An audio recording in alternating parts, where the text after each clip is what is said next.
অন্য জাতে বিয়ে করেছে মেয়ে, তাই মেডিকেল কলেজে প্রবেশ করে সরাসরি মেয়ের সামনে জামাইকে গুলি। এই মর্মান্তিক ঘটনা এবার সোশ্যাল মিডিয়ায় ব্যাপক ভাইরাল হচ্ছে। দেখা গেছে খুন করলেন শ্বশুর, বিহারের দারভাঙ্গার এই ঘটনা। বিস্তারিত জানবো, টেলিফোন লাইনে যুক্ত হয়ে গেছে প্রতিনিধি সোমনাথ মুখোপাধ্যায়।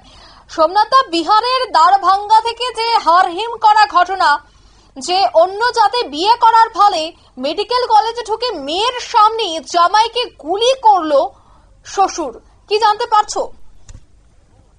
যেটা জানা গেছে যে দারভাঙ্গা মেডিকেল অ্যান্ড নার্সিং কলেজের মধ্যে ঢুকে কিন্তু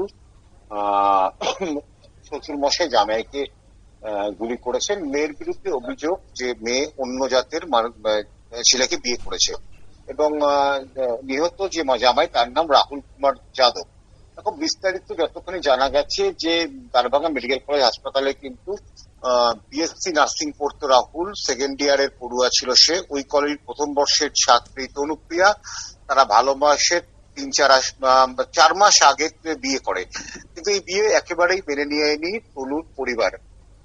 বিয়ের পরে হোস্টেলেই থাকতেন রাহুল এবং তনু, মেডিকেল কলেজের একই হোস্টেলে আলাদা ফ্লোরে থাকতেন তারা, একজন লেডিস বিভাগে একজন ছাত্রদের। তনু জানান যে মঙ্গলবার বিকালে তিনি দেখেন এক ব্যক্তি হুডি পরে রাহুলের সঙ্গে কথা বলছেন। এরপরে তিনি দৌড়ে যান সেখানে। তিনি দেখেন তার বাবা। তনুর যা বয়ান দিয়েছে পুলিশের কাছে, বাবার হাতে বন্দুক ছিল। হঠাৎ তিনি দেখেন বাবা রাহুলের বুকে গুলি করে। তারপরে তার সামনেই তার স্বামীকে হত্যা করা হয়েছে। যদিও তনুর দাবি হচ্ছে তার বাবা খুন করলো, তার গোটা পরিবার এই খুনের ষড়যন্ত্রের সাথে যুক্ত। এদিকে হোস্টেলের মধ্যে গুলির শব্দ শুনে অন্যান্য ছুটে এসে পড়ুয়ারা ঘিরে ফেলা হয়। তনুর বাবা প্রেম শঙ্করকে মারধরও করা হয় এবং পুলিশ পরে তাকে গ্রেপ্তার করে এবং তার অবস্থাও মারধর, গণপিটুনির উপরে আশঙ্কাজনক।